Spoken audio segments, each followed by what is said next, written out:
today is the day two, and today's class is on the basic concept of direct tax applicable for assessment year 21-22.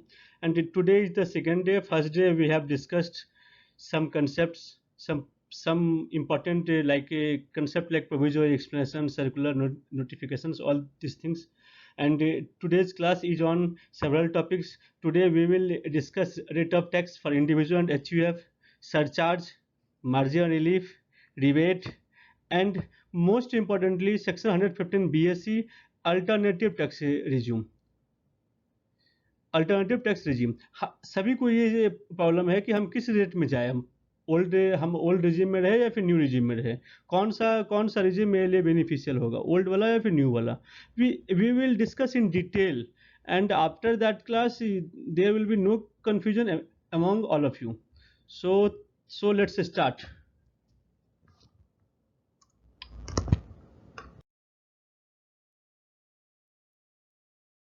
Income tax for the assessment year 21-22.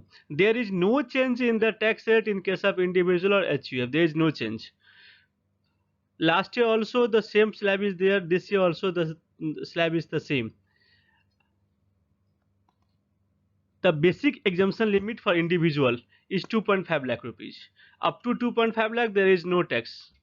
Above 2.5 lakh to 5 lakh rupees, the tax rate is 5% of the amount above to rupees 2.5 lakh. Then suppose if anyone has an income of rupees 5 lakh, then how much will be the income tax? Amount will be 2.5 lakh into 5% equal to 12,500. 2.5 lakh का 5% आपका 12,500 आएगा. And if income exceeds more than 5 lakh but up to 10 lakh rupees, in that case income above to 5 lakh rupees, the tax rate is 20%. Tax rate is 20%. Now yes, then if income is more than 5 lakh rupees but up to 10 lakh rupees, in that case income above 2 rupees 5 lakh, the tax rate is 20%.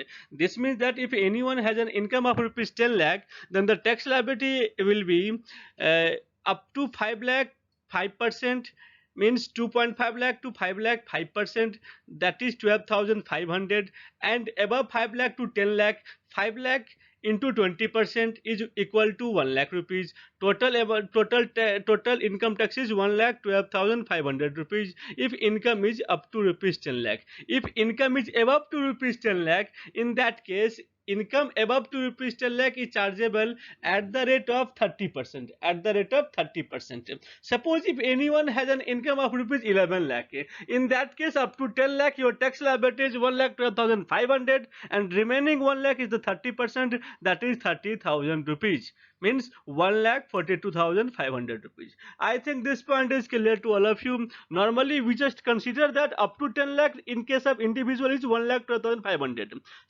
See here the individual are of three types. One is normal individual, that is below the age of 60 years.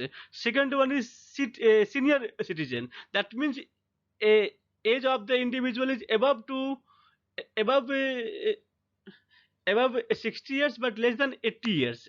And last one is super senior citizen. In that case age of the resident individual is above to 80 years.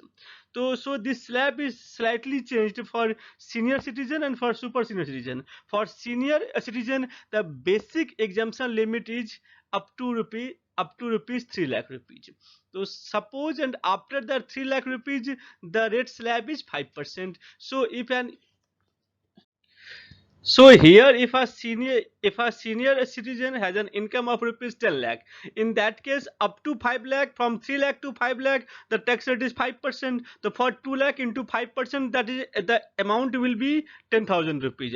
And from 3 lakh to 5 lakh 2 lakh rupees for 20% amount will 5 lakh to 10 lakh.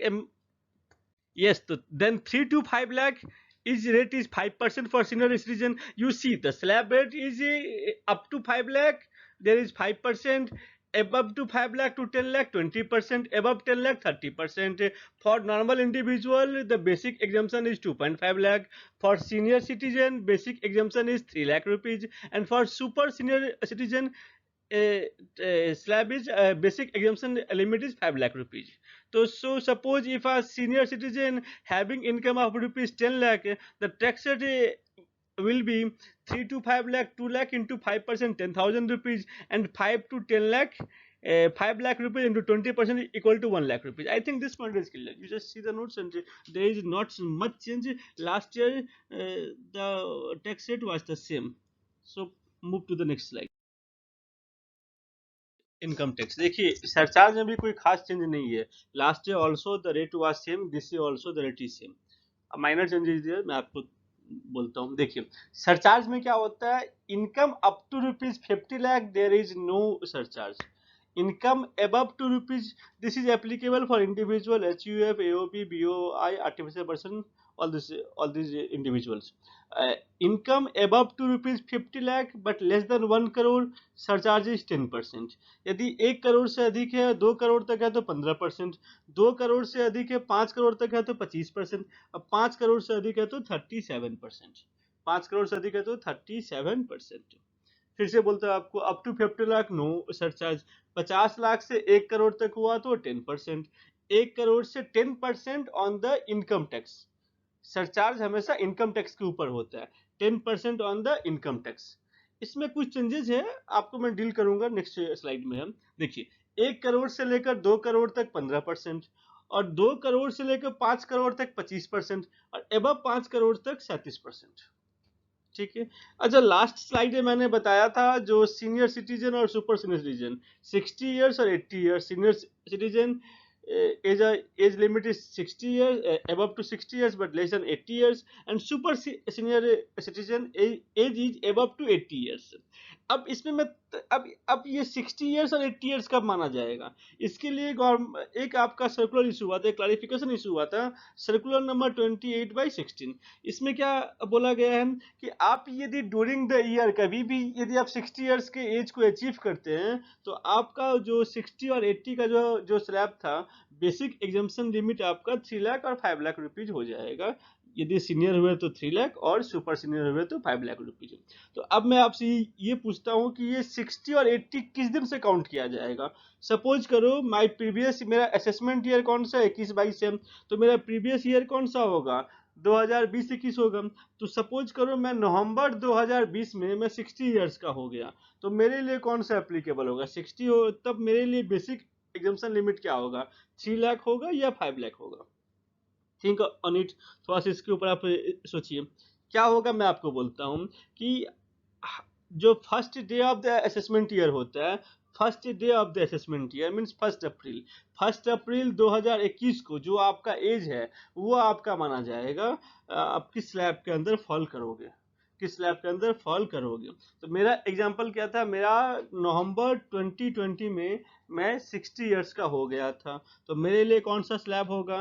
तो बाबू नवंबर 2020 में मैं 60 years का हो गया था, तो मेरा previous year कौन सा था, 2021 था. मेरा असेसमेंट ईयर क्या है, करस्पॉन्डिंग असेसमेंट ईयर क्या है, 21-22 है.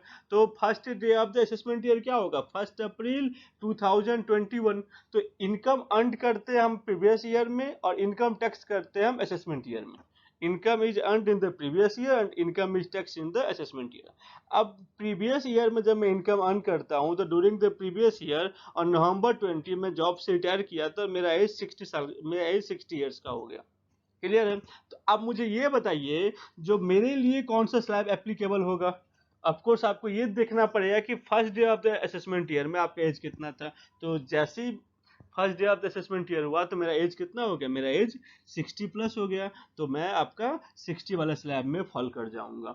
मतलब इन नटसेल यदि मैं आपको बताऊं कि ड्यूरिंग द ईयर कभी भी यदि आपका एज 60 या 80 प्लस होता है तो आप उस स्लैब में फॉल कर जाओगे, क्योंकि असेसमेंट ईयर का first day of assessment year देखा जाता है. एग्जांपल के लिए देखिए, सपोज कीजिए age on 1 April would be considered to have attained at particular, therefore if a person is born on 1 April 1961 और 1941, यदि कोई बंदा 1961 1 अप्रैल को यदि बॉर्न किया है तो उसको 3 लाख का स्लैब मिलेगा age on previous year 31/3/2021. Count कीजिए 1961 से कितने साल हो गए, 71, 81, 91, फिर आपका हो गया 2001, कितना हो गया 40 इयर्स हो गया, 2011 और फिर आपका 31/3/2021.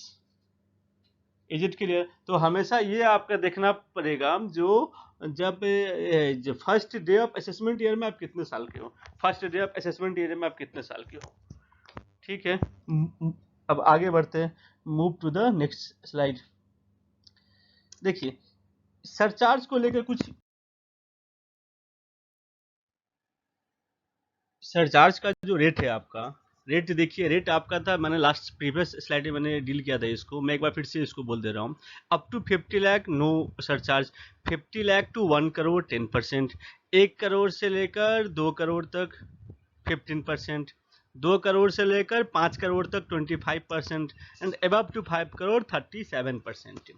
ये जो सरचार्ज आया था ये आपका आया था फिनेंस एक्ट 2019 से इस सरचार्ज को लाया गया था। जब ये 19 में जब ये आया था ना तो बहुत हो हल्ला हुआ था, बहुत अधिक ह्यू एंड क्राई था, क्योंकि 37% सरचार्ज आप यदि इफेक्टिव इनकम टैक्स रेट देखेंगे तो ये वर्ल्ड में सबसे हाईएस्ट था। तो जो भी इन्वेस्टर्स थे जो इंडिया में इन्वेस्ट करते थे वो इसके बाद वो प्लाइट करना शुरू किए, वो शेयर मार्केट गिरना शुरू करते, क्रैश लाइक एनीथिंग, बहुत बुरा पोजीशन में आ गया था। तब ऐसा हुआ कि गवर्नमेंट को आगे आके, मोदी जी को आगे आके 2019 में बोलना पड़ा कि I understand your concern and I will work on it. और फिर ऐसा हुआ था कि गवर्नमेंट ने एक रूल लाया कि जो आपका इनकम जनरेट होगा फ्रॉम शेयर मार्केट उसके ऊपर सरचार्ज 15% होगा। ठीक है, आपका जो सरचार्ज होगा वो 15% होगा। तो सरचार्ज के अंदर में क्या, तो 19 में क्या क्या था, 19 में आपका शेयर मार्केट से सिर्फ दो ही इनकम जनरेट होते थे, 111A और 112A। 111A आपका short term capital gain on equity shares on shares, ये आपका एक स्पेशल रेट था एट द रेट ऑफ 15%। और दूसरा था आपका 112A, ये भी आपका था long term capital gain from share market, और इसका भी जो इफेक्टिव टैक्स रेट था वो था 10% एबव ₹2 1 लाख, 1 लाख से जो भी आप अधिक अर्न करोगे उसके ऊपर टैक्स था 10% का था। ये दोनों ही स्पेशल केसेस थे।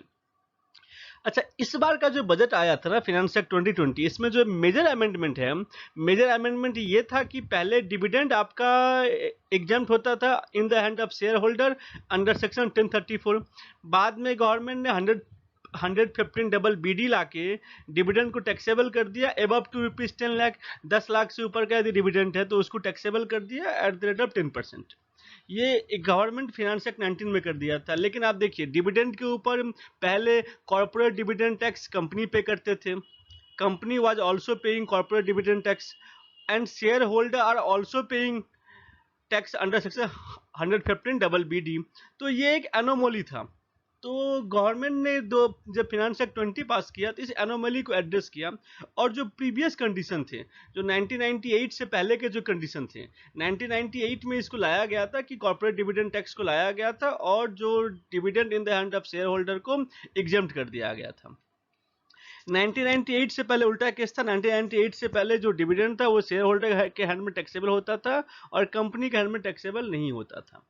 तो बट ये जो एनोमेली आ गया था इसमें क्या होता था ना, इसमें डबल टैक्सेशन होता था, कंपनी भी पे कर रहा है कॉर्पोरेट डिविडेंड टैक्स और इंडिविजुअल भी पे कर रहा है 115 डबल बीडी में। इस एनोमेली को फिनेंस एक्ट 20 ने एड्रेस किया, और एड्रेस करके क्या किया गया, इस बार का जो अमेंडमेंट है उसमें एक मेजर अमेंडमेंट ये है कि डिविडेंड अब टैक्सेबल होगा in the hands of share holder, और कॉर्पोरेट डिविडेंड टैक्स को रिटर्डेंट कर दिया गया, वो अब एप्लीकेबल नहीं रहा। अब बताइए क्या हुआ होगा। अब पहले जो शेयर मार्केट वाले इनकम थे उसमें सिर्फ दो ही इनकम थे, पहला था आपका capital gain 100, short term capital gain 111A और long term capital gain 112A। लेकिन जब गवर्नमेंट ने डिविडेंड को भी टैक्सेबल कर दिया in the hands of share holder, तो डिविडेंड भी तब इसके कैटेगरी में आ गया। तो अब जो हमें जो चेक करना पड़ता है ना, वो हमें चेक करना पड़ेगा, 3 कंडीशन हमें चेक करना पड़ेगा, 111A, 112A और डिविडेंड। मोदी साहब ने क्या कहा था, अब ऑनरेबल प्राइम मिनिस्टर ने क्या कहा था, प्राइम मिनिस्टर ने कहा था कि जो आपका सरचार्ज होगा इनकम जो शेयर मार्केट से जनरेट हुआ है उसके ऊपर मैक्सिमम सरचार्ज 15% होगा। लाइन बाय लाइन आप इस वर्ड को समझिएगा। ठीक है। तो जो अब इसमें क्या ना बहुत सारे स्लाइड्स थे, बहुत बड़े बड़े थे, मैंने उसको काट के समराइज हुए में अपने लैंग्वेज में मैंने इसको किया। एक बार आप इसको समझने का कोशिश कीजिएगा। तो सरचार्ज क्या है, 0 up to 50 lakh nil, 50 lakh to 1 crore 10%, 1 crore to 2 crore 15%, 2 crore to 5 crore 25%, above 5 crore 37%। लेकिन मान लो किसी का इनकम यदि शेयर मार्केट से है तो क्या होगा, शेयर मार्केट से जो इनकम रहेगा, तो किसी का यदि 2 करोड़ से ऊपर यदि शेयर मार्केट से इनकम है, तो इनकम क्या होगा, टैक्स सरचार्ज कितना होगा, surcharge will be limited to 15%। समझ में आया? तो मैं यदि इसके ऊपर मैंने एक सम भी दिया है, बट एक बार इसको मैं डील कर देता हूँ। अब देखिए जो 111 ए वाले हैं वो स्पेशल रेट है, और 112 ए जो है लॉन्ग टर्म कैपिटल गेन और short term capital gain from share market, ये दोनों ही स्पेशल रेट है। 111 ए 15% है और 112 ए 10% है। बट जो डिविडेंड होता है, डिविडेंड क्या आ गया, डिविडेंड पहले क्या था, dividend is a part of income from other sources. Dividend को लेकर मैं डिटेल में डील करूंगा, आपको लोग किसी कोई कंफ्यूजन नहीं रहेगा डिविडेंड को लेकर, जब मैं income from other sources chapter में जाऊंगा। फॉर द टाइम बीइंग उसके पहले आपको मैं ये डील करना चाहता हूं। तो डिविडेंड क्या हो गया, डिविडेंड आपका नॉर्मल रेट में आ गया। ठीक है, डिविडेंड आपका नॉर्मल रेट में आ गया। तो एक बार मैं फिर से कहूँ आपको, हमको सरचार्ज कब चेक करना है, हमको सरचार्ज कितना एप्लीकेबल होगा, हमको ये तब चेक करना है जब मेरा टोटल इनकम 2 करोड़ से ऊपर रहेगा। क्लियर है? जब मेरा टोटल इनकम 2 करोड़ से ऊपर रहेगा।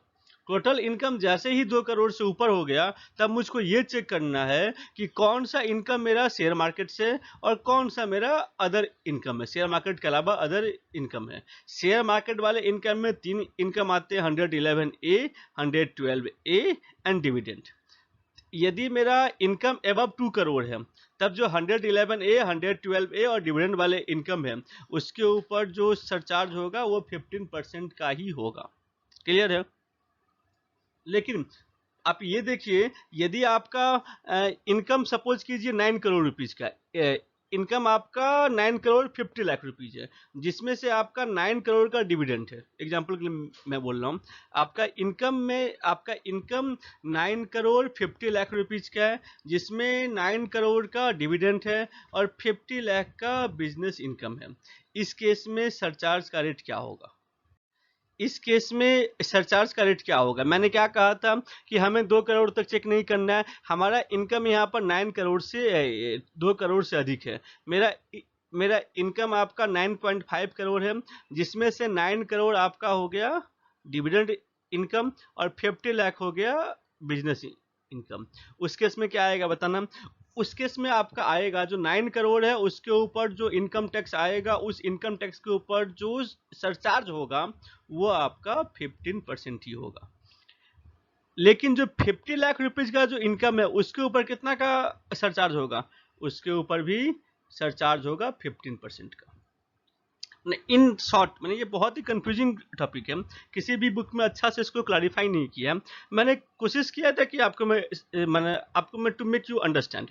अभी देखिए इसमें क्या है, मैं आपको सिंपल सी लैंग्वेज में यदि बोलूं, सरचार्ज हमको 2 करोड़ तक चेक नहीं करना है। 2 करोड़ से ऊपर यदि इनकम है तो मुझे सरचार्ज को चेक करना है। 2 करोड़ से ऊपर यदि इनकम 111 ए, 112 ए और डिविडेंड वाले हैं, तब सरचार्ज 15% का होगा। और यदि इनकम टोटल इनकम माइनस में 111 ए, 112 ए और डिविडेंड इनकम ये यदि 2 करोड़ तक है, अप टू 2 करोड़, तो 15% सरचार्ज होगा। 2 करोड़ से 5 करोड़ तक हुआ तो 25% होगा, और अबव 5 करोड़ हुआ तो 37% सरचार्ज होगा। फिर से मैं एग्जांपल बोलता हूँ, मेरा टोटल इनकम है 10 करोड़ 1 लाख रुपीज। एग्जाम्पल के लिए 10 करोड़ 1 लाख रुपीज। 10 करोड़ मेरा लॉन्ग टर्म कैपिटल गेन 112 ए वाला है। ठीक है, उस केस में मेरा सरचार्ज कितना होगा? 112 ए वाले में तो आपका 10 करोड़ के ऊपर 15% लगेगा, क्योंकि वो शेयर मार्केट वाला इनकम है। बट ये जो 10 लाख रुपीज जो मेरा सैलरी है, जो 10 लाख रुपीज जो मेरा सैलरी है या अदर इनकम है, उसके ऊपर क्या सरचार्ज होगा? उसका रेट होगा 15%। Is it clear? एक एग्जांपल में और बोलता हूँ, मेरा इनकम 5 करोड़ रुपीज का है। इनकम मेरा 5 करोड़ रुपीज का है, जिसमें 111A, 112A और डिविडेंड इनकम 4 करोड़ रुपया का है। 111A, 112 और डिविडेंड 4 करोड़ रुपया का है। और जो अदर इनकम हो गया वो 1 करोड़ रुपीज का है। इसमें सरचार्ज कितना होगा? 111A, 112A और डिविडेंड पर जो इनकम टैक्स आएगा उसके ऊपर 15% का, मतलब 4 करोड़ के ऊपर जो टैक्स आया उसके ऊपर 15% का, और जो आपका 1 करोड़ है उसके ऊपर कितना होगा? उसके ऊपर भी 15% होगा।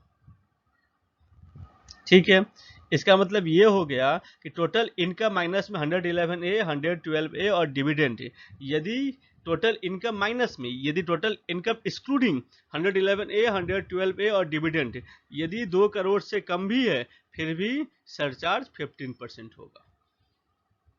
प्लीज समझ लीजिएगा, इसके ऊपर एक सम आ सकता है, इंटर लेवल पर, फाइनल लेवल पर एक क्वेश्चन आने के मैक्सिमम चांसेस हैं। ठीक है, मैं इसको लेके एक प्रैक्टिकली एक सम भी डील किया हूँ। अच्छा, इसमें एक बात और उठती है, जो डिविडेंड होता है वो तो 30% वाला स्लैब में आते हैं। डिविडेंड तो नॉर्मल टैक्स रेट में आता है, उसके लिए तो स्पेशल रेट नहीं है। तो अब इस नॉर्मल टैक्स रेट में और बहुत सारे इनकम आते हैं, तो अब उसमें डिविडेंड के ऊपर कितना इनकम टैक्स हुआ वो कैसे हम लोग निकालेंगे सरचार्ज को चार्ज करने के लिए? उस केस में हम लोग प्रपोर्शनेटली कर देंगे। सपोज करो डिविडेंड इज, सपोज कीजिए मेरा टोटल इनकम टैक्स आ गया डिविडेंड वाले को लेकर 5 करोड़ रुपया, 50 लाख रुपीज का, जिसमें मेरा आपका डिविडेंड इनकम है 10 लाख रुपीज का। तो हम लोग उसको प्रपोर्शनेटली कर लेंगे। समझ में आया? जो टैक्स आएगा उसको प्रपोर्शनेटली करके, जो डिविडेंड के ऊपर में जो टैक्स आया उसके ऊपर में जो सरचार्ज होगा वो 15% का होगा। आई think this point is clear. Now move to the next slide.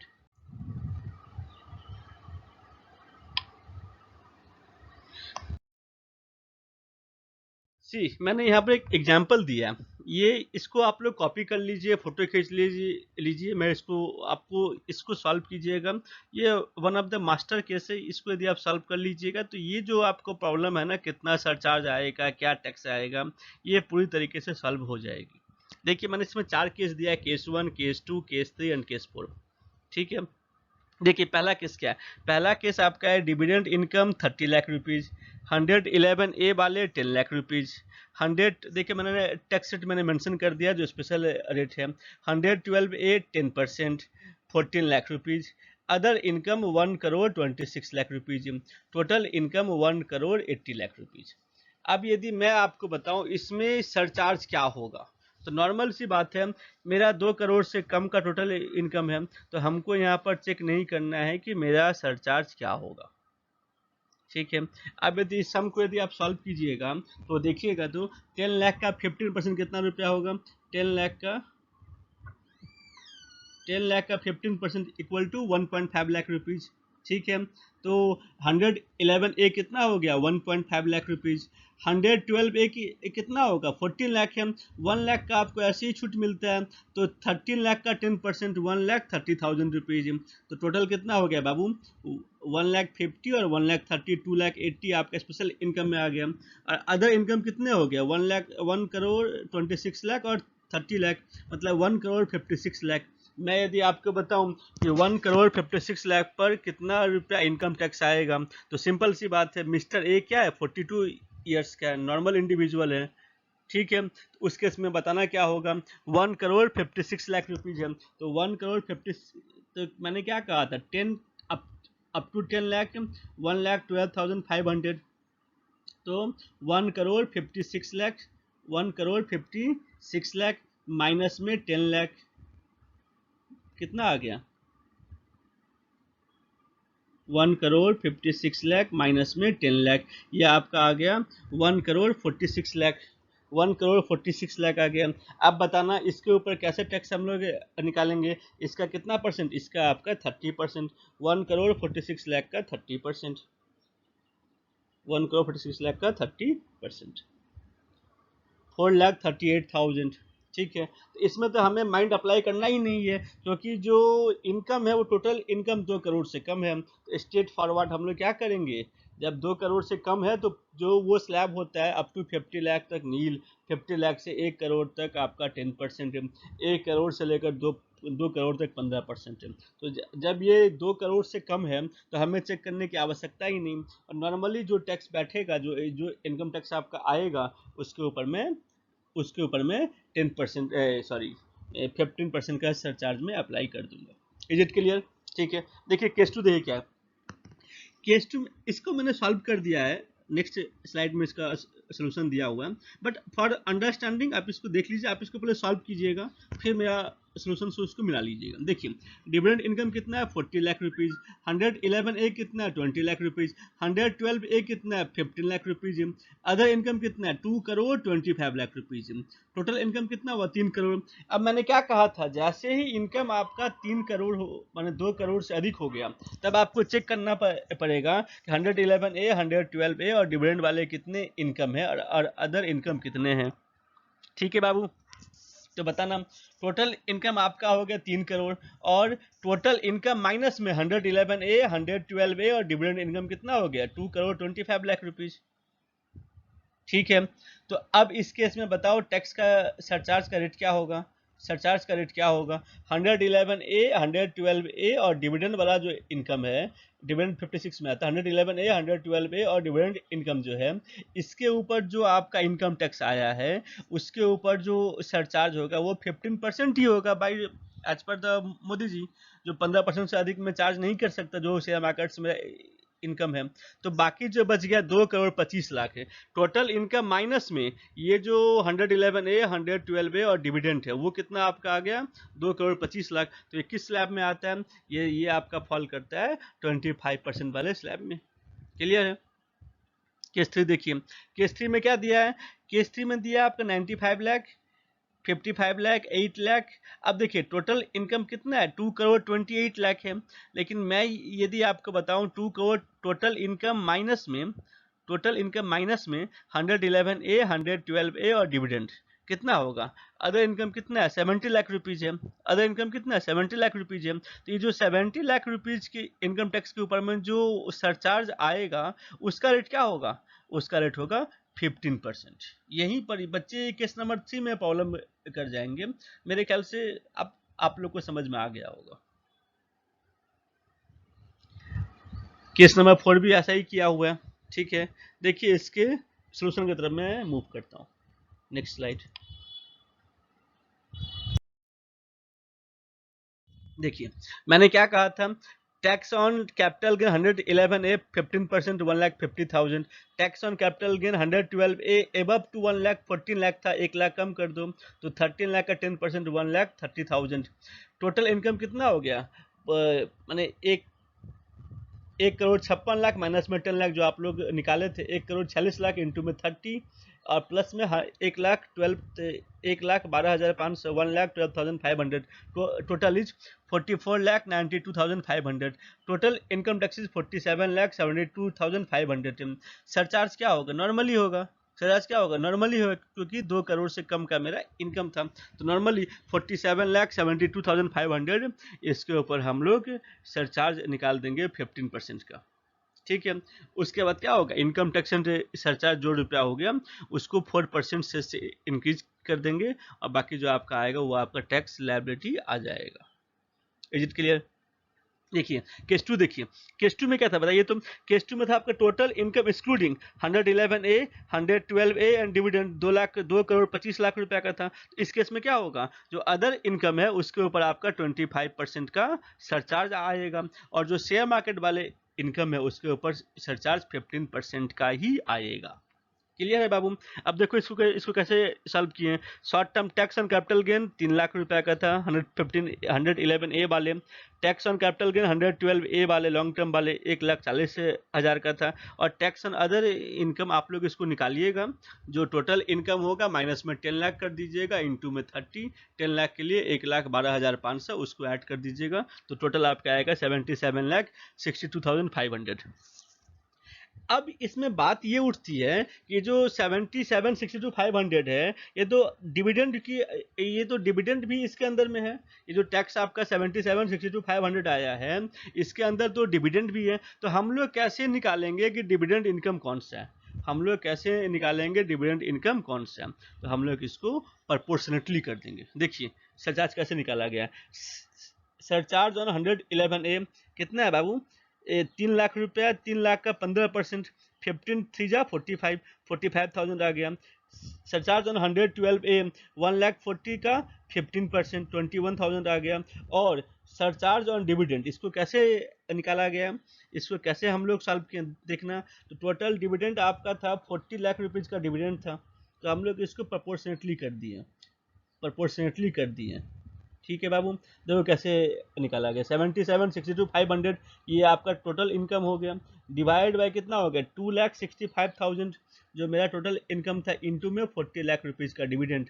जो आपका डिविडेंड आएगा उसके ऊपर जो 40 लाख या 4 करोड़ का था, सैकड़ा हजार 10,000 लाख 10 लाख 40 लाख का, तो उसके ऊपर जो भी डिविडेंड आएगा उसका 15% का डिविडेंड।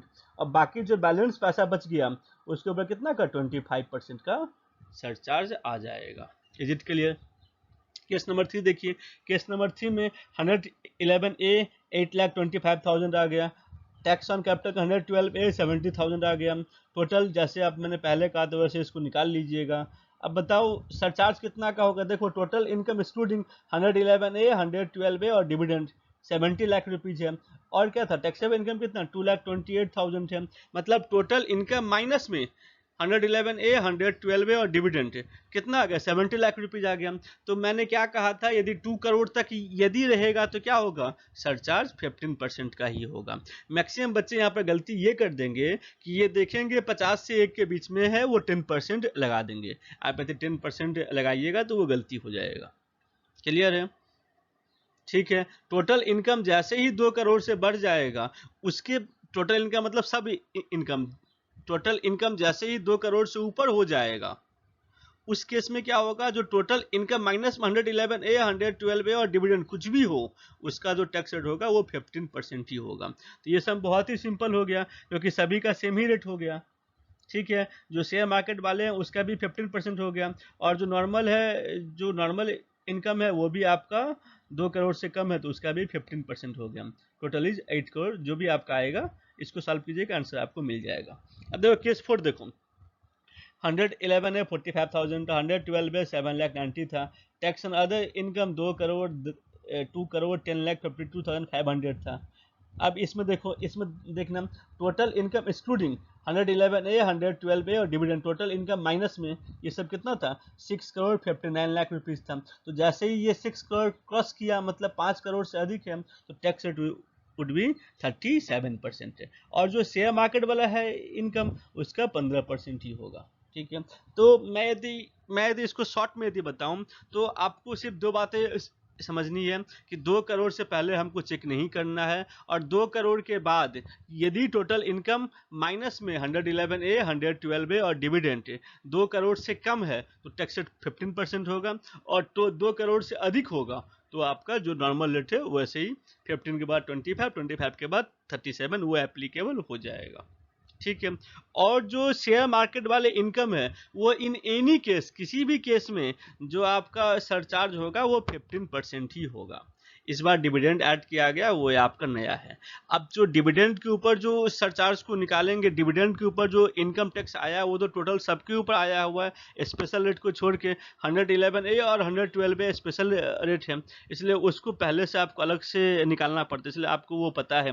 बट इस केस में क्या करेंगे हम लोग, जो टोटल जो टैक्स आया है टोटल इनकम पर, हम लोग डिविडेंड को प्रोपोर्शनेटली उसमें निकाल के जो सरचार्ज होगा उसको 15% से निकाल के सॉल्व कर लेंगे।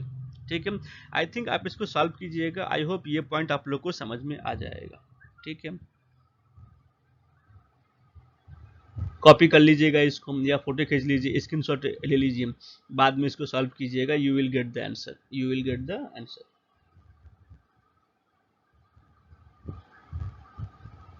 नेक्स्ट,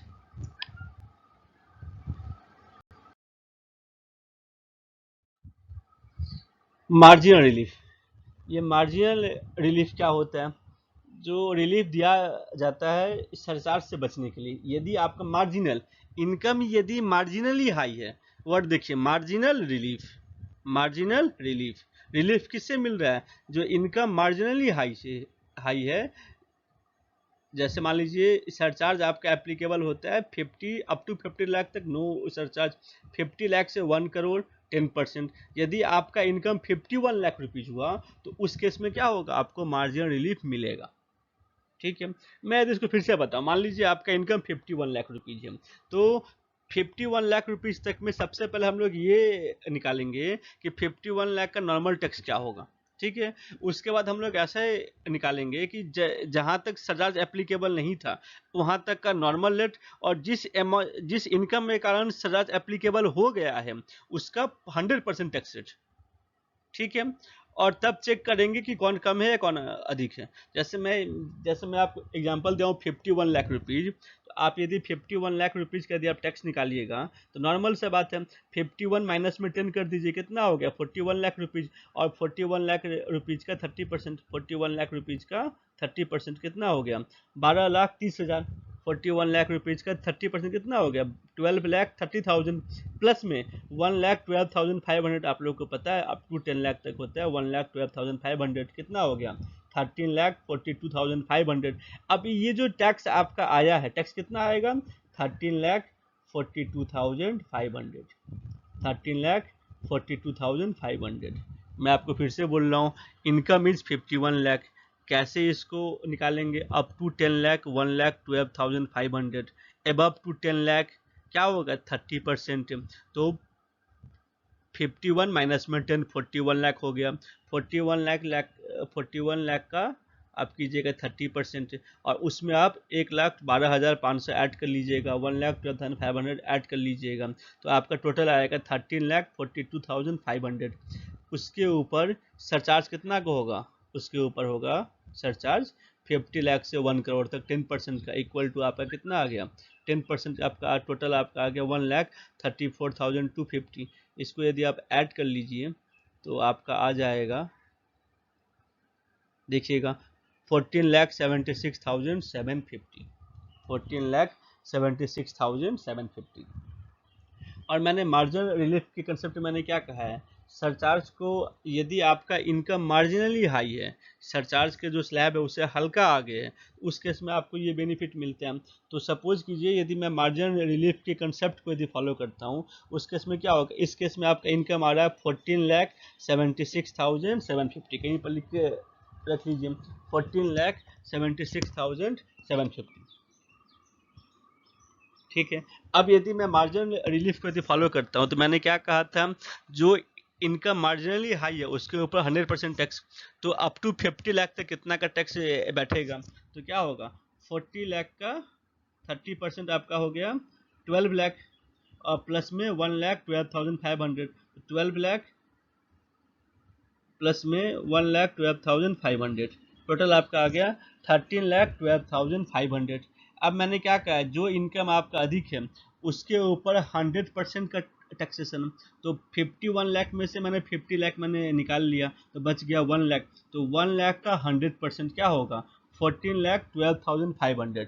आपका फर्स्ट केस में 14,12,500, आपका फर्स्ट केस में था 14,76,750, और जो इनकम मार्जिनली इंक्रीज हुआ है उसके ऊपर आप यदि 100% टैक्स लगा दोगे तो आपका आ रहा है 14,12,500।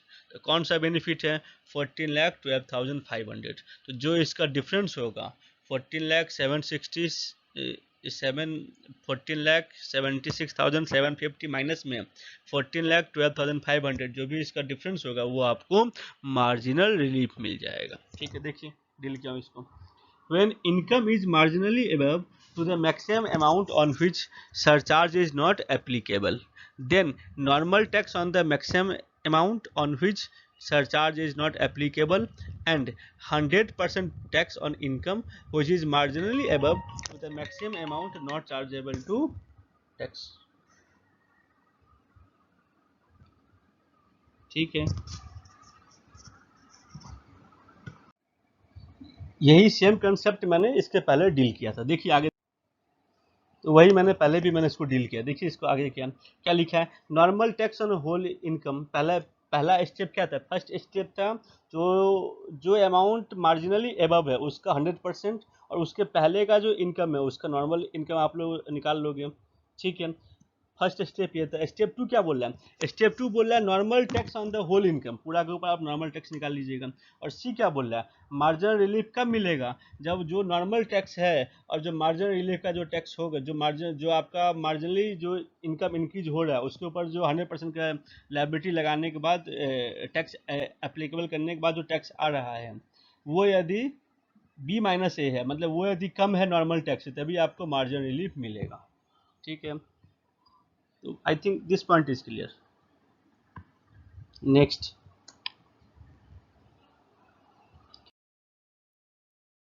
रिबेट। रिबेट का आप लोग को पता होगा, रिबेट क्या होता है बाबू, रिबेट सेक्शन 87A में रिबेट मिलता है। रिबेट किसके ऊपर मिलता है बताना, रिबेट अप टू 12,500 पर मिलता है। देखिए रिबेट क्या होता है, रिबेट किसको मिलता है, an SSC being an individual resident in India. Resident को मैंने बोल्ड कर दिया, मतलब ये सिर्फ रेसिडेंट इंडिविजुअल को मिलता है। मान लो मैं यदि एनआरआई हूँ और मेरा इनकम डिविडेंड इनकम या अदर एचपी इनकम यदि मेरा 3 लाख रुपया का है तो मुझे रिबेट नहीं मिलेगा, ठीक है। रिबेट कब मिलता है, जब आपका इनकम 5 लाख से कम का होता है। और ये किसको मिलता है, बहुत सारा WH क्वेश्चन होते हैं। पहला क्वेश्चन क्या है, किसको मिलता है, तो ये रिबेट मिलता है रेसिडेंट इंडिविजुअल को, HUF को नहीं मिलता है, नॉन रेसिडेंट को नहीं मिलता है, ये सिर्फ मिलता है रेसिडेंट इंडिविजुअल को, ठीक है। पहला क्वेश्चन ये आ गया। किसको मिलता है, कब मिलता है, जब आपका इनकम 5 लाख से कम का होता है, when income does not exceed ₹5 lakh, ठीक है।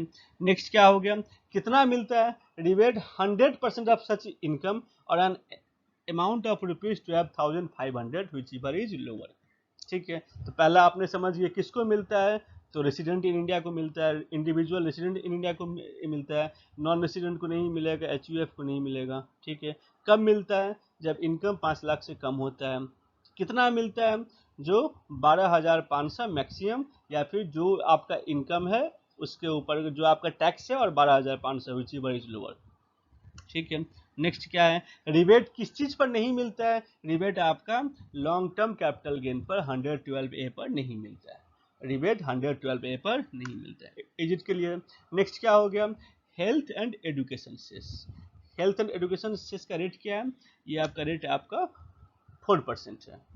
The income tax computed above as increased by surcharge, surcharge increase करने के बाद जो आपका होता है, if any and after allowing marginal relief, और मार्जिनल रिलीफ अलाउ करने के बाद जो पैसा बचेगा वो सेस आपका 4% का होगा। बच्चों को ये डाउट रहता है कि हम लोग मैं जब पहले बताया था मार्जिनल रिलीफ वाले केस में, बच्चों को ये डाउट रहता है कि सर सेस को भी ऐड करेंगे फिर निकालेंगे मार्जिनल रिलीफ, या सेस को छोड़ने के बाद निकालेंगे marginal relief. I think this point is clear here, ठीक है। सेस कब आता है बताना, सेस आता है income tax and surcharge after allowing marginal relief, marginal relief adjust करने के बाद जो पैसा बचेगा उसके ऊपर आपका सरचार्ज हेल्थ एंड एजुकेशन से एप्लीकेबल हो जाएगा 4% का, ठीक है। Next slide.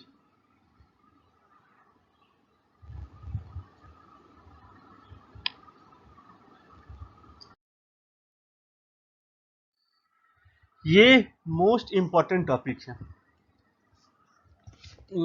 मैं इसको एक अलग से वीडियो में भी डाल दूंगा, ठीक है, और ये इस वीडियो में भी रहेगा। क्या है आपका 115 BSC alternative tax regime, alternative tax regime.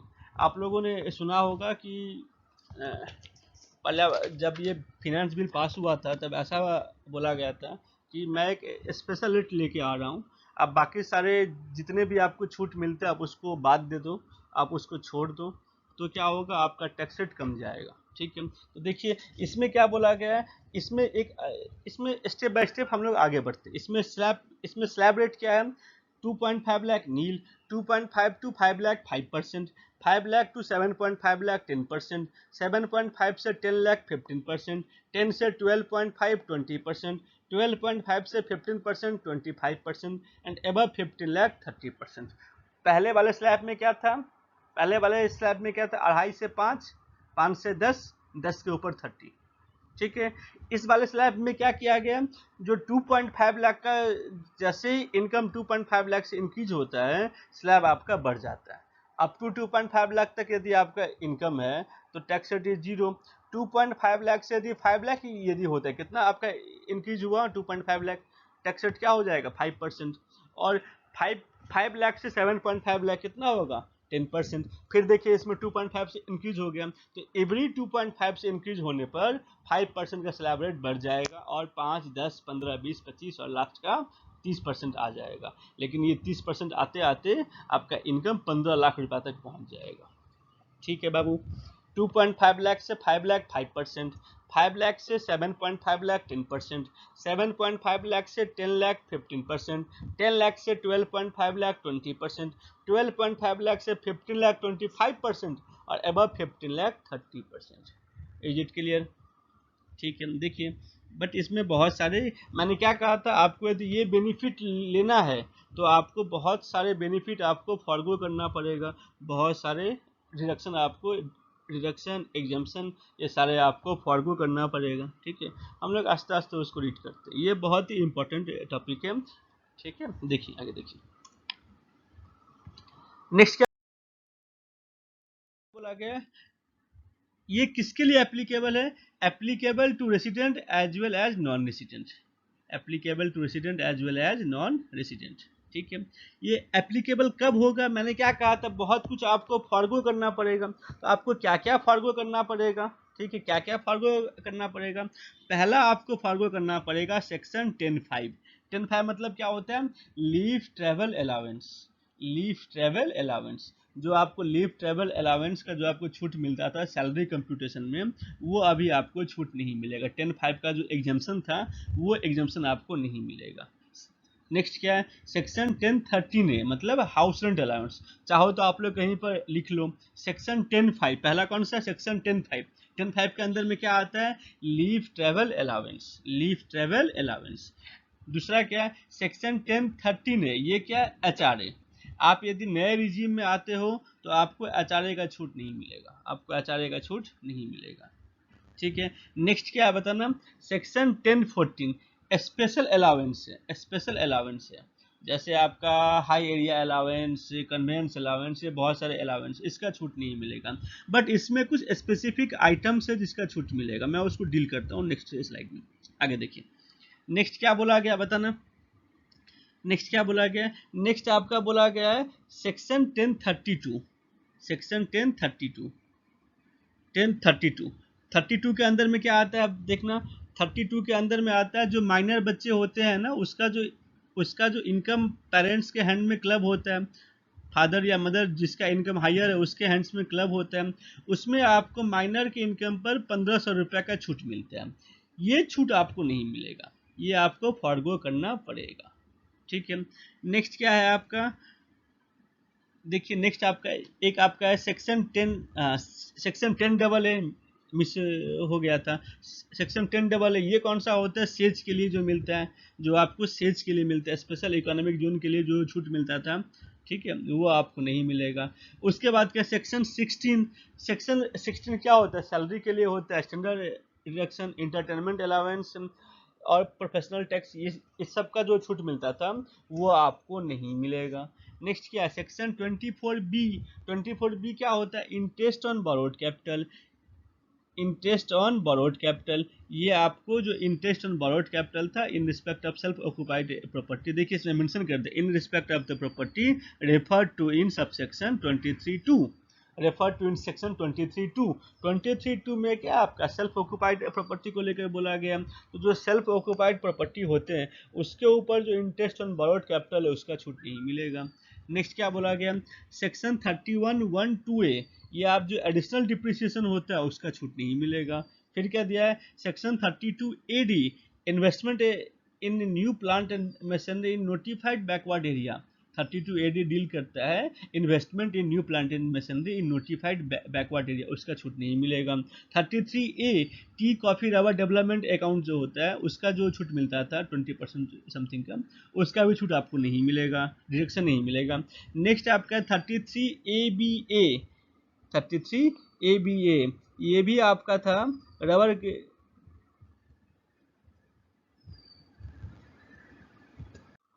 हाँ, जो ये 33 A था उसका भी छूट नहीं मिलेगा। ठीक है, नेक्स्ट आपका आ गया 35।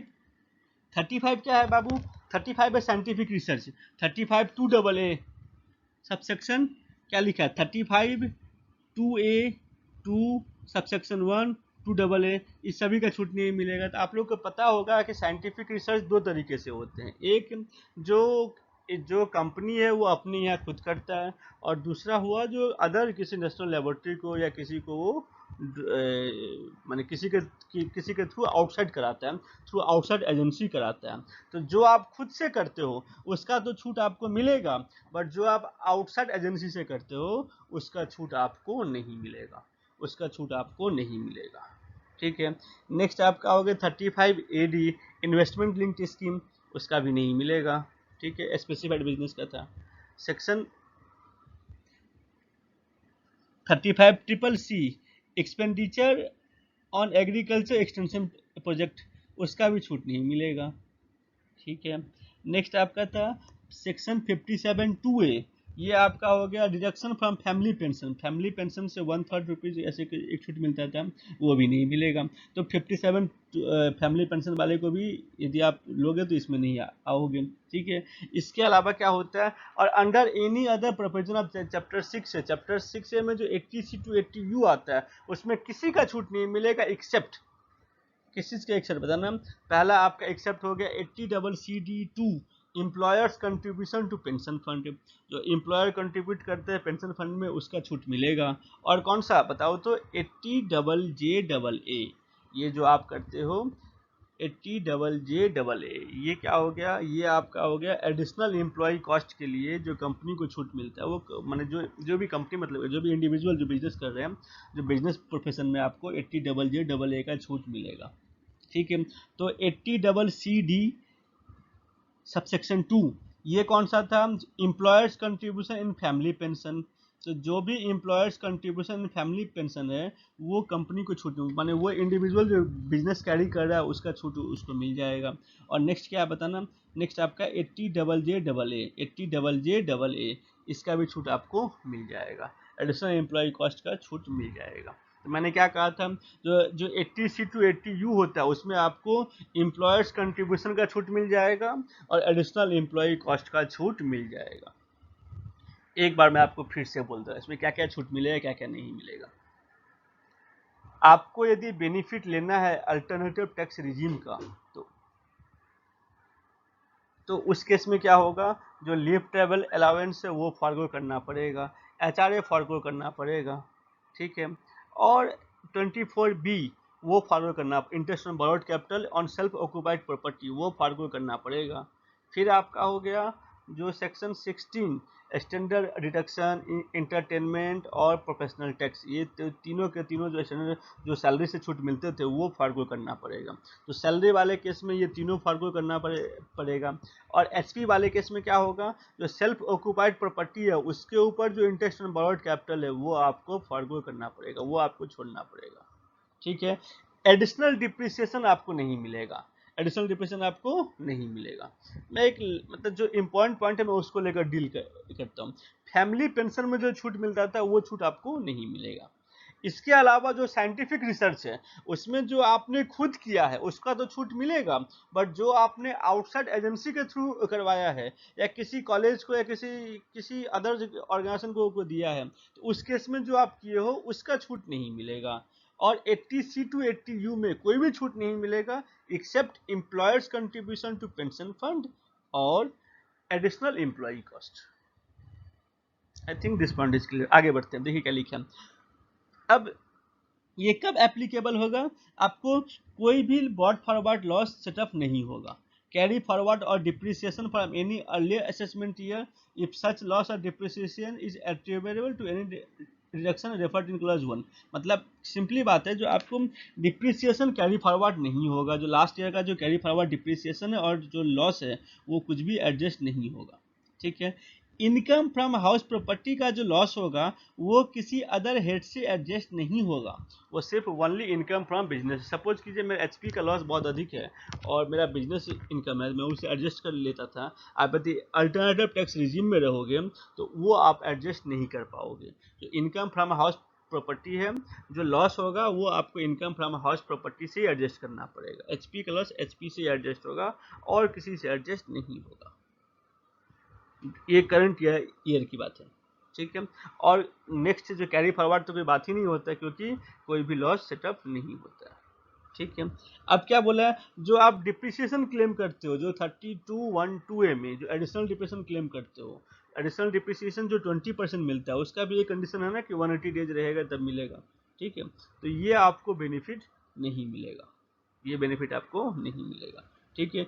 विदाउट एनी एग्जाम्पशन और deduction for allowance of perquisite by whatever name called, जो भी आपको माने अलाउंस के ऊपर जो प्रक्यूजिट के ऊपर जो छूट मिलता था वो आपको नहीं मिलेगा। देखिए आगे आपको समझ में आ जाएगा। मैंने एक सम भी डील किया इसको लेकर,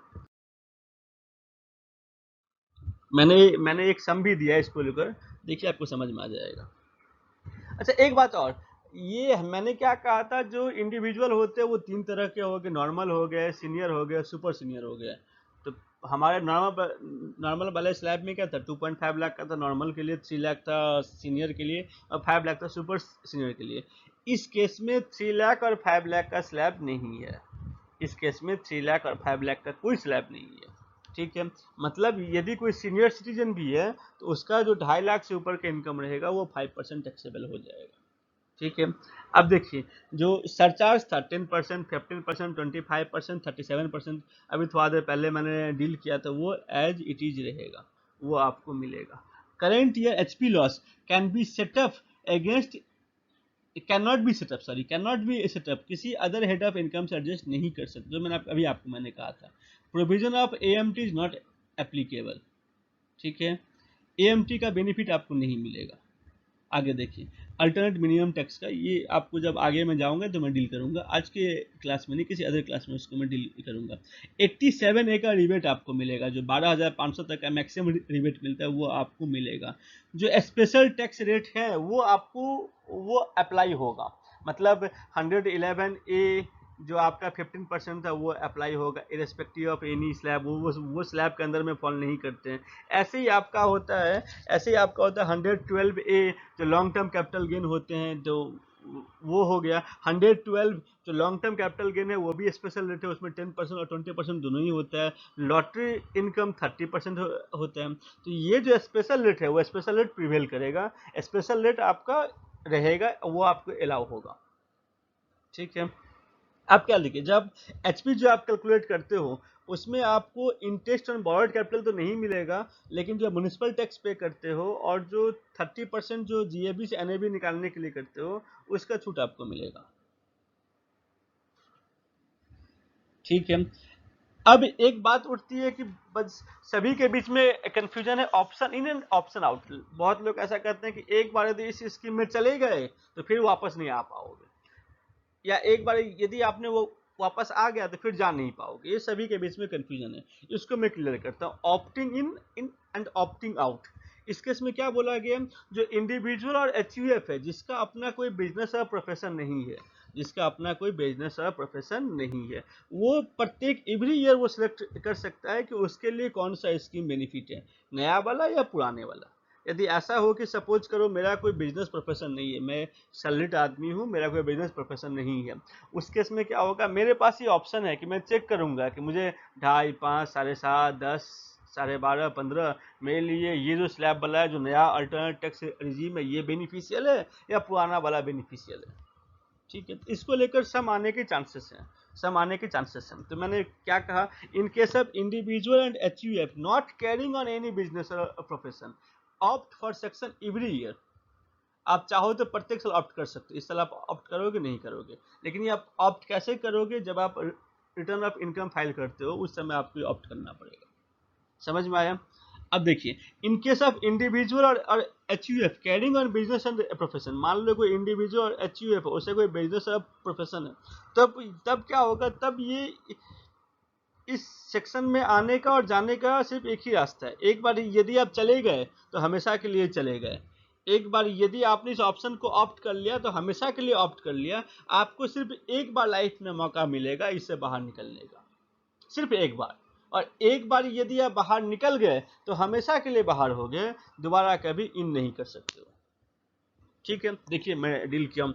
इन case of individual HUF carrying on business and profession, if SSC opts for the section then he is bound for life time by the section. समझ में, एक बार यदि कोई SSC जो जिसका बिजनेस और प्रोफेशन करता है, इंडिविजुअल और HUF है जिसका अपना बिजनेस और प्रोफेशन है, इनकम फ्रॉम PDBP है, वो क्या करेगा, उसके पास यदि एक बार वो ऑप्ट कर गया तो लाइफ टाइम तक वो बाउंड है। But he is given one opportunity in life time, but उसको होल लाइफ में एक अपॉर्चुनिटी दिया जाएगा टू ऑप्ट आउट, बाहर निकलने का। यदि वो एक बार बाहर निकल गया तो हमेशा के लिए बाहर निकल गया। ठीक है, अब क्या होता है, फिर वही देखो, मान लो मेरा तो बिजनेस था लेकिन बाद में फिर जब जाके मैंने बिजनेस को बंद कर दिया, तो फिर मेरे पास लिबर्टी आ जाएगा कि मैं ऑप्ट इन हूँ या ऑप्ट आउट जाऊँ। मैं every year I can select if SSC ceases to have business profession in a previous year, then he is at the liberty to opt out and opt in the section for any previous year. I think this point is elaborately discussed and मुझे लगता है कि आप लोग को समझ में आ गया। मैं फिर से बोलता हूँ, opt in and opt out, जो नॉर्मल इंडिविजुअल है जिसका बिजनेस प्रोफेशनल इनकम नहीं है, उसके लिए क्या है, ये ऑप्शन हमेशा खुले हुए हैं। आप जिस साल भी चाहो आप चेक करोगे कि किसमें आपका बेनिफिट हो रहा है, जिसमें आपका बेनिफिट हो रहा है आप उसी में जाओगे, और जिसमें आपका बेनिफिट नहीं हो रहा है आप उसमें नहीं जाओगे। क्लियर है? बट यदि किसी का बिजनेस एंड प्रोफेशन है तो उसको सिर्फ एक बार मौका मिलेगा ऑप्ट इन होने का। एक बार यदि ऑप्ट इन हो गया तो, एक बार नहीं मतलब जब कहीं भी चाहो आप ऑप्ट इन हो जाओ, लेकिन एक बार यदि आपने ऑप्ट इन हो गया, एक बार यदि अल्टरनेटिव टैक्स रिजीम में आ गए तो पूरे लाइफ के लिए फिर इसमें बंध जाओगे, फिर आप बाहर नहीं जा सकते। और आपको ऑप्ट आउट करने का भी जो मौका है वो सिर्फ एक बार ही मिलेगा। एक बार जैसे ही आपने ऑप्ट आउट कर लिया तो हमेशा के लिए ऑप्ट आउट हो गया। यदि आपने बिजनेस प्रोफेशन आपका बंद हो गया तो फिर ये ऑप्शन आपके लिए खुल जाएगा every year opt in and opt out का। Next slide. देखिए, अब मैंने कुछ कहा था, कुछ ऐसे परक्यूजिट्स हैं जिसका बेनिफिट आपको मिलता है। ठीक है, देखिए क्या लिखा है, the perquisite in respect of free food and beverage provided by the employer shall be taxable if SSC opts for 115 BAC। जो फ्री फूड दिया जाता है, कूपन दिया जाता है, वो सारे के सारे टैक्सेबल हो जाएंगे। ठीक है, बॉट फॉरवर्ड लॉस आपको कैरी फॉरवर्ड नहीं, मैंने बॉट फॉरवर्ड लॉस का छूट नहीं मिलेगा, और सारे के सारे लैप्स हो जाएंगे जैसे ही आप 115 BAC में आते हैं। ठीक है, जो 35 AD का जो लॉस है वो भी लैप्स हो जाएगा। नेक्स्ट क्या बोला गया है, यदि आपने जो मैंने आपको पहले कहा था कि एडिशनल डिप्रिसिएशन आपको नहीं मिलेगा। सपोज को 1920 में जो मेरा मैंने एक एडिशनल डिप्रिसिएशन नहीं मिलेगा। यदि मैंने 1920 में एक प्रीवियस ईयर 1920 में मैंने एक मशीनरी हायर किया था और यूज लेस देन 180 डेज था, तब क्या होता था बाय रूल, जो 20% में से 10% आपको इस साल मिलता था because you have use less than 180 days, और बाकी जो नेक्स्ट 10% था वो नेक्स्ट टाइम मिलता था। बट 19-20 में तो मैंने ऑप्ट आउट नहीं किया था, और 20-21 से मैंने ऑप्ट आउट कर लिया। मैंने ये तो एप्लीकेबल है 20-21 से मैंने ऑप्ट आउट कर लिया। आप जैसे ही ऑप्ट आउट हो जाओगे तो ये जो लैप्स था, वो जो आपका जो डिफरेंस ऑफ एडिशनल डिप्रिसिएशन था वो लैप्स हो जाएगा। लैप्स बेसिकली लैप्स बोलना ठीक नहीं रहेगा, आप अवेल नहीं होगा, वो आपको नॉर्मल डिप्रिसिएशन के रूप में मिलता रहेगा। ठीक है, नेक्स्ट देखिए, the following allowance shall be allowed. अब आप 115 BAC अप्लाई कर लेते हैं, उसके अलावा भी आपको अलाउंस मिले। कौन सा allowance? Transport allowance granted to blind and deaf employees. ठीक है, ये जो ब्लाइंड और डेफ एम्प्लॉई होते हैं उसके लिए ट्रांसपोर्ट अलाउंस 3200 रुपये का मिलता है, और जो नॉर्मल एम्प्लॉई होते हैं उसके लिए 1600 रुपये का मिलता है। जो नॉर्मल एम्प्लॉई है उसके लिए ब्लॉक कर दिया गया, वो बेनिफिट नहीं मिलेगा। बट जो आपका ब्लाइंड एंड डीफ एम्प्लॉई है उसके लिए उस ब्लाइंड एंड डीफ एम्प्लॉई को ट्रांसपोर्ट अलाउंस का बेनिफिट मिलेगा, बट जो नॉर्मल एम्प्लॉय उसको ट्रांसपोर्ट अलाउंस का बेनिफिट सैलरी में नहीं मिलेगा। क्लियर है? नेक्स्ट क्या हो गया, conveyance allowance granted to meet the expenditure on conveyance in performance of duties of an office. मान लो मुझे ऑफिस से कहीं बाहर जाना पड़ रहा है, उसके लिए मुझे कन्वेंस अलाउंस मिल रहा है। ठीक है, तो वो अभी भी एज इट इज मिलता रहेगा, वो 115 BAC से आने पर उसमें कोई प्रॉब्लम नहीं, उसमें कोई चेंज नहीं है। नेक्स्ट क्या बोला गया, granted to meet the cost of travel on tour और ट्रांसफर। तो टूर और ट्रांसफर पर जो ग्रांटेड मिलता है वो आपका नहीं मिलेगा। ठीक है। और daily allowances to meet the ordinary daily charges incurred by an employee on account of absence from his normal place of duty. जो डेली अलाउंस मिलता है, आप यदि किसी अदर जगह जाते हो जॉब करने के, मैंने किसी अदर अपने ऑफिस से के काम से, अपना हेड ऑफिस या जो अपना नॉर्मल प्लेस ऑफ ड्यूटी है, आप यदि उससे किसी अदर जगह पर जाते हो तो आपको डेली अलाउंस मिलता है। तो daily allowance as it is मिलता रहेगा। मैं आपको फिर से बोलता हूँ, transport allowance for plant and deaf applicable है, कन्वेंस अलाउंस मिलेगा, expenditure for the cost of travel on tour और ट्रांसफ़र वो भी आपको मिलेगा, और डेली अलाउंसेस जो आप आउटसाइड स्टेशन के लिए जो मिलता है वो भी आपको मिलेगा।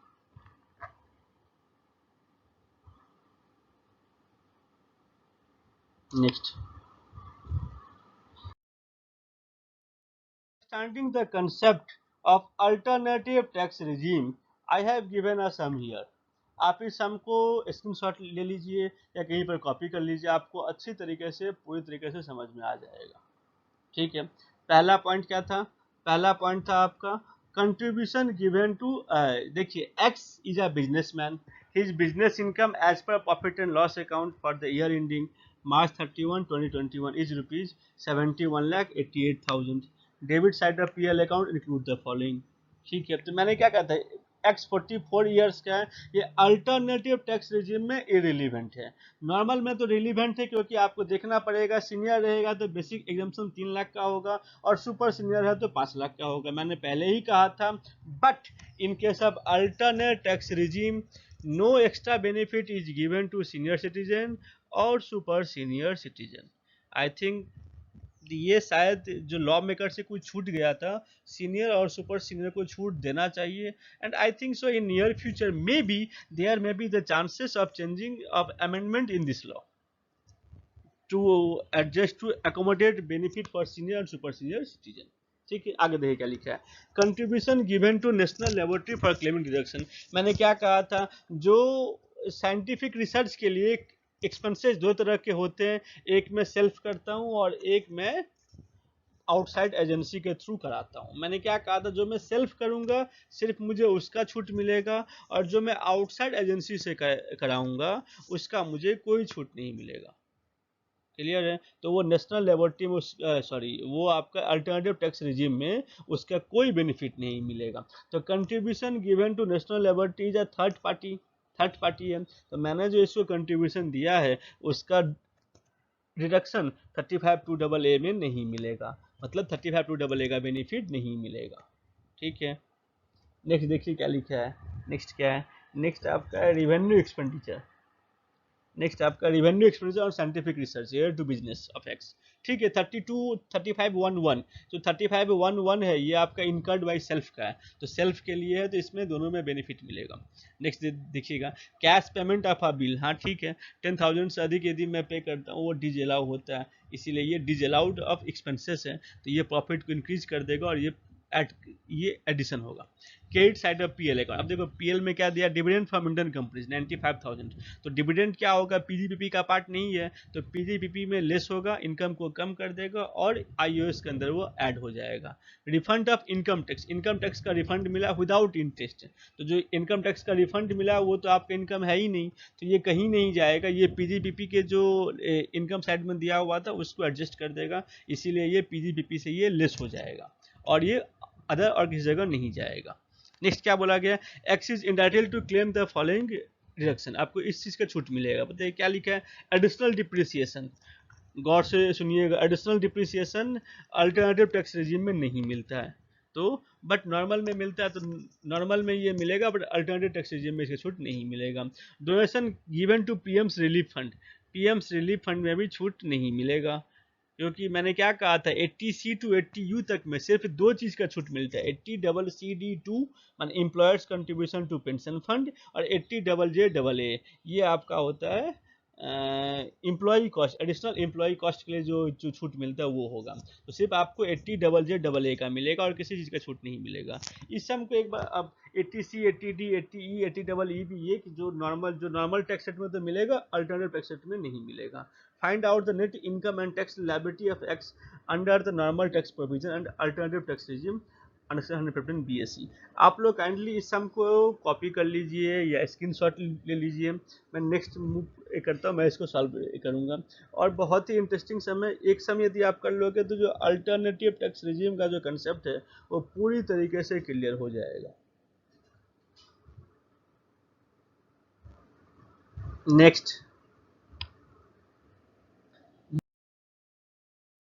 देखना, net profit as per PL account 71,88,000, contribution to national laboratory 40,000। पहले ऐड होगा और बाद में आपको छूट मिलेगा।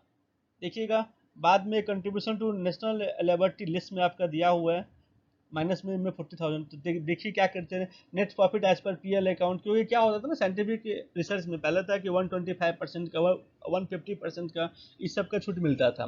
तो हमेशा ये पहले ऐड होता है कंप्यूटेशन में और बाद में फिर लेस होता है। बाद में उसका बेनिफिट हमें डिडक्शन के रूप में मिल जाता है। पहले ये पार्ट ऑफ इनकम होता है, बाद में डिडक्शन का छूट, बाद में मुझको डिडक्शन मिलता है। देखना, तो कंट्रीब्यूशन टू नेशनल लेबोरेटरी दोनों जगह ऐड कर देंगे, लेकिन छूट अल्टरनेटिव टैक्स रेजिम में नहीं मिलेगा। यहाँ पर लिख दिया ब्लॉक्ड। नेक्स्ट क्या बोला गया, revenue expenditure on research,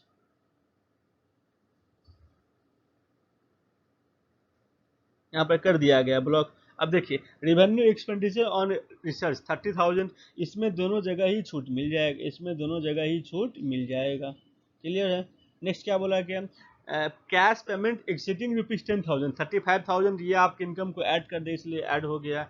dividend from Indian companies, ये तो पीजीबीपी का पार्ट है ही नहीं, इसलिए यहाँ पर लेस होगा। एडिशनल डिप्रिसिएशन, देखना यहाँ पर क्या कर दिया है, ब्लॉक कर दिया है। एडिशनल डिप्रिसिएशन का छूट आपको नहीं मिलेगा। इनकम टैक्स रिफंड, ये तो कोई इनकम है ही नहीं, तो 17-18 का आपके इनकम टैक्स पे किए तो उसका रिफंड मिला है, इसलिए ये किसी जगह नहीं जाएगा। ठीक है। अब देखना, टोटल कितना हो गया, 71,36,000, और इसमें कितना हो गया, 71,96,000। ठीक है। अब देखो, 35(11) का छूट मिल जाएगा, 35(2AA) का छूट नहीं मिलेगा। टोटल आपका बिजनेस इनकम हो गया 17,66,000, 71,66,000। अभी देखो नेक्स्ट, देखने क्या लिखा है, बिजनेस इनकम तो आपका पूरा निकल गया। अब क्या आएगा, income from other sources dividend 95,000 और 95,000। टोटल ग्रॉस टोटल इनकम ही 71,61,000, 72,61,000। अब देखना, 80C, 80D, 80E, 80EEE, ये तो पुराने वाले में मिलेगा बट नए वाले में नहीं मिलेगा, तो इसलिए यहाँ पर तो मिल जाएगा बट यहाँ पर नहीं मिलेगा, इसलिए इसको ब्लॉक कर दिया गया। नेक्स्ट देखना, 80G, 80G वाले कैसे, मैंने क्या कहा था, 80C to 80U में सिर्फ 80CCD2 और 80JJAA मिलता है, यहाँ पर ये ब्लॉक हो गया। नेक्स्ट क्या बोला कि 80JJAA, ये आपको दोनों में मिल जाएगा, ये दोनों में आपको मिल जाएगा। अब बताओ नेट इनकम कितना हो गया, नेट इनकम इज 68,91,000 और इसमें कितना हो गया, 71,81,000। चलो हम लोग इसको पहले निकालते हैं। टैक्स कैसे हम लोग निकालेंगे बताना, तो टैक्स हम लोग निकालेंगे जैसे ही 10 लाख से ऊपर है तो उसके ऊपर 10%, तो 10 लाख से कितना हो गया, 68,91,000 माइनस में 10 लाख, देखिए कितना आ गया, 68,91,000 माइनस में 10 लाख, अमाउंट इज 58,91,000। इसका 30% आपका आ गया 17,67,300, और प्लस में क्या हो गया, 17,67,300 प्लस में 1,12,500, कितना आ गया, 18,79,800, 18,79,800। हम लोग पहले एक्सिस्टिंग को पहले पूरा सॉल्व करते हैं, फिर अल्टरनेट में जाएंगे। ठीक है। अब बताओ, इनकम अभी मैंने बताया था 50 लाख से ऊपर है, 1 करोड़ से कम है, तो सरचार्ज क्या होगा, 10% होगा। तो 18,79,800 का 10%, 1,87,980। इनकम टैक्स सरचार्ज कितना हो गया, 20,67,780। ठीक है। इसमें सेस को ऐड कर दीजिए, टोटल टैक्स लायबिलिटीज 21,50,490।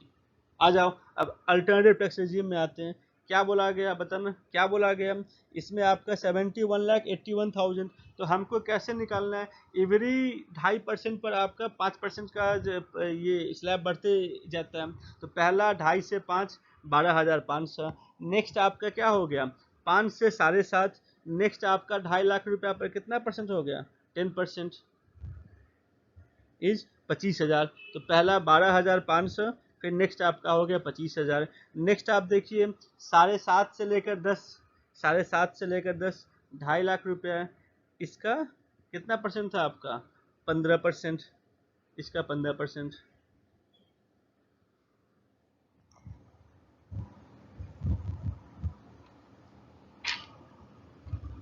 इसका आपका 15%, तो आपका हो गया 37,500। नेक्स्ट आपका हो गया 7.5 से लेकर 10, 7.5 से लेकर 10, तो 2.5 लाख रुपया का 20%।